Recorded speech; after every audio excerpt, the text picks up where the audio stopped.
Assalamualaikum warahmatullahi wabarakatuh. Nama saya Mutiara Nisa dengan NIM 2305081 dari mata kuliah Inovasi Produk Perangkat Lunak dari Universitas Syed Cimandani akan memaparkan hasil tugas-tugas saya. Jadi yang pertama, perencanaan proyek inovasi.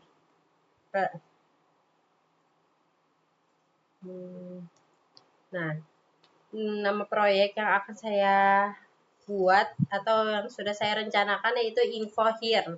Jadi InfoHere ini adalah aplikasi yang dikembangkan untuk membantu pelaku UMKM dalam mengelola keuangan usahanya secara mudah dan terstruktur. Inovasi ini ditunjukkan agar UMKM mampu memonitor arus kas, membuat keputusan bisnis yang tepat, serta memiliki fitur tabungan usaha untuk mendukung pengembangan usaha ke depannya. Jadi arti dari InfoHere ini kayak info di sini gitu, info di sini, info here. Selanjutnya scope atau lingkup kerja, fitur apa saja yang akan dibuat. Jadi rencana saya yaitu membuat 5 fitur. Yang pertama ada pencatatan transaksi, yaitu input pemasukan dan pengeluaran berdasarkan kategori. Yang kedua adalah laporan keuangan, yaitu ringkasan pemasukan dan pengeluaran harian atau bulanan. Yang ketiga ada fitur tabungan usaha, yaitu mengatur target tabungan dan progres setiap pemasukan. Yang keempat ada dashboard, yaitu statistik dan grafik kondisi keuangan usaha. Dan yang kelima ada manajemen pengguna, yaitu registrasi, login, dan profil pengguna. Batasan proyeknya yaitu di sini saya tidak membuat sistem pembayaran online, terus tidak mendukung multi user dalam satu usaha, jadi satu device itu hanya satu saja gitu. Selanjutnya ada tidak menyertakan modul perpajakan detail dan prototipe hanya berbasis Android. Selanjutnya ada timeline proyek. Jadi jadwal pekerjaan ini selama 6 minggu ya rencana saya. Jadi yang minggu pertama yaitu kegiatannya menganalisis kebutuhan dan requirement sistem. Outputnya itu dokumen kebutuhan sistem. Minggu kedua ada desain UI UX. Outputnya itu mockup desain aplikasi. Minggu ketiga implementasi fitur pencatatan transaksi. Outputnya itu modul transaksi. Minggu keempat ada implementasi laporan keuangan, yaitu laporan ringkasan keuangan. Dan minggu kelima implementasi fitur tabungan dan dashboard, yaitu outputnya tabungan usaha dan dashboard. Yang terakhir di minggu ke-6 yaitu testing dan penyempurnaan aplikasi. Outputnya yaitu aplikasi siap demo. Selanjutnya ada kebutuhan research SDM-nya. Peran di sini ada 4 peran. Yang pertama ada project manager, ada programmer, UI UX designer, dan tester. Penanggung jawabnya dengan saya sendiri karena ini tugas pribadi ya. Jadi tugasnya itu yaitu untuk project manager, tugasnya perencanaan dan kontrol proyek. Untuk programmer yaitu implementasi aplikasi atau coding. Untuk UI UX designer yaitu mendesain tampilan aplikasi, dan untuk tester yaitu uji coba dan pelaporan bugnya. Nah, tools yang akan digunakan untuk pengembangan aplikasi yaitu saya memakai Android Studio karena ini berbentuk aplikasi ya, bukan berbentuk web. Nah, untuk desain UI UX-nya UI-nya saya rencananya memakai Figma atau Canva. Nah, untuk dokumentasi saya memakai Microsoft Word atau PDF, Microsoft Office maksudnya, dan yang terakhir manajemen project saya memakai Trello. Untuk estimasi waktu setiap tugasnya, analisis kebutuhan sistem, estimasi waktunya 2 hari, penanggung jawabnya project manager. Desain UI UX aplikasi, estimasinya 4 hari, penanggung jawabnya UI UX designer. Untuk pembuatan fitur input transaksi yaitu 5 hari, pembuatan laporan keuangan 4 hari, pembuatan fitur tabungan 3 hari, dan pembuatan dashboard 3 hari. Dan keempat itu penanggung jawabnya yaitu programmer. Yang terakhir ada testing dan perbaikan bug selama 3 hari dan penanggung jawabnya tester. Nah, total estimasi pengerjaannya ini semua ada 24 hari, yaitu kurang lebih 6 minggu sesuai dengan yang tadi dibacakan. Selanjutnya ada implementasi project management tools. Di sini saya memakai Trello. Nah, ini ada backlog, to do, in progress, dan done. Untuk backlognya yaitu analisis kebutuhan sistem, yaitu mengidentifikasi kebutuhan fitur, user flow, dan fungsi utama aplikasi. Info here. Labelnya hide.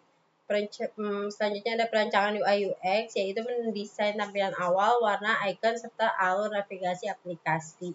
Nah, labelnya medium. Selanjutnya ada database struktur, yaitu mendesain struktur tabel transaksi, user, dan tabungan untuk aplikasi. Labelsnya height, labels atau priority. Selanjutnya ada testing dan bug fixing aplikasi, yaitu uji semua fitur seperti login, transaksi, laporan, dan tabungan, dan perbaikan bug sebelum final demo. Labelsnya height. Selanjutnya ada to do, modul input transaksi.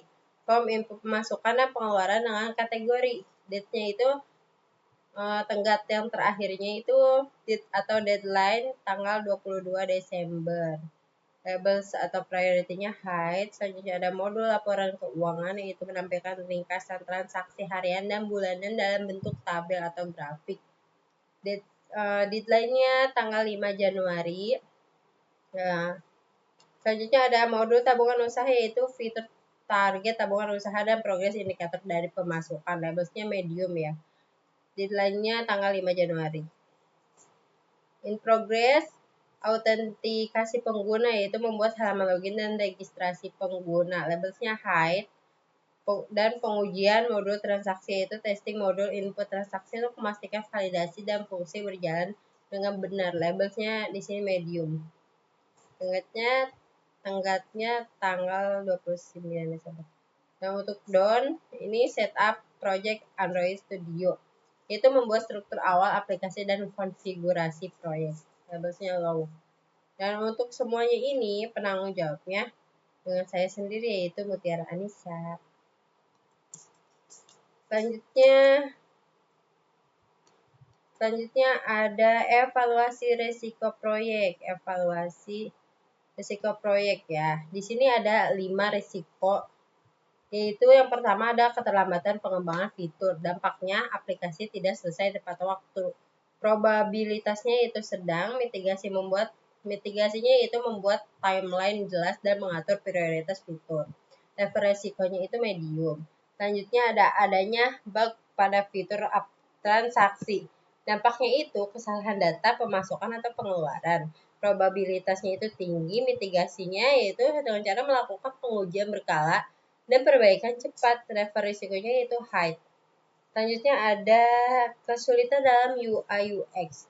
Dampaknya tampilan kurang menarik dan sulit digunakan. Probabilitasnya itu sedang ya. Mitigasinya itu dengan cara menggunakan template desain dan referensi UI modern. Level resikonya yaitu medium. Selanjutnya yang keempat ada masalah kompatibilitas Android. Dampaknya aplikasi tidak berjalan di beberapa perangkat. Probabilitasnya rendah. Mitigasinya pengujian di beberapa versi Android dan emulator. Level resikonya low. Selanjutnya nomor 5 yaitu resiko manajemen waktu kurang baik. Dampaknya pengerjaan tidak sesuai rencana. Probabilitasnya itu tinggi. Mitigasinya membuat jadwal kerja harian dan monitoring progres. Level resikonya yaitu high. Sebentar ya.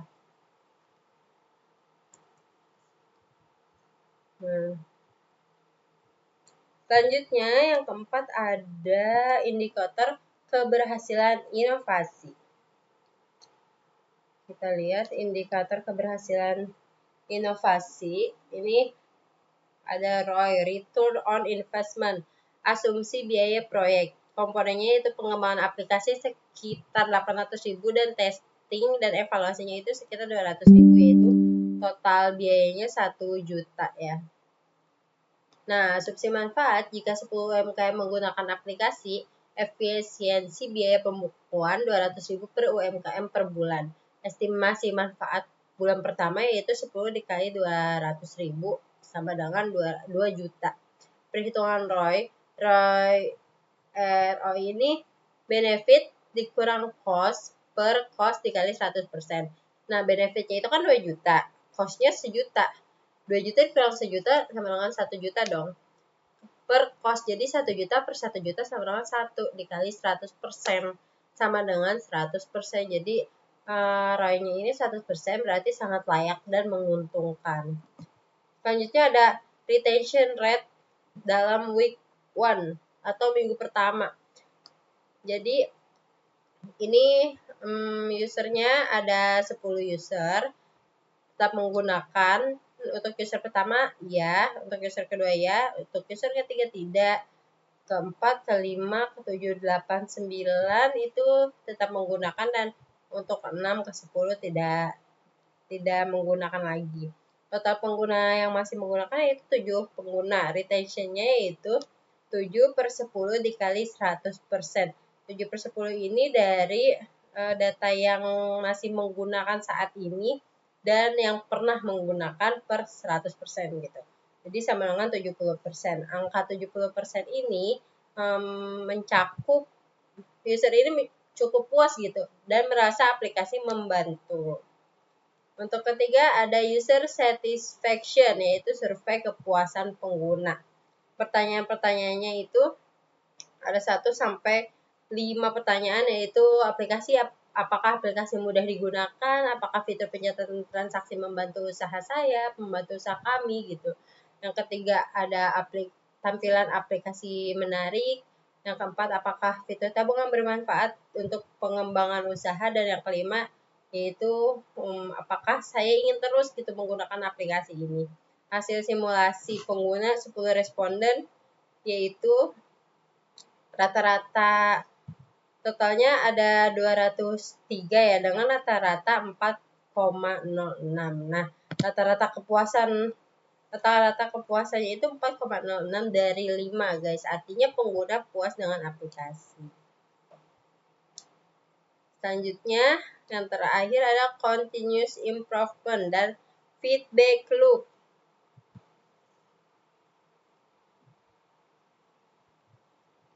Feedback loop ini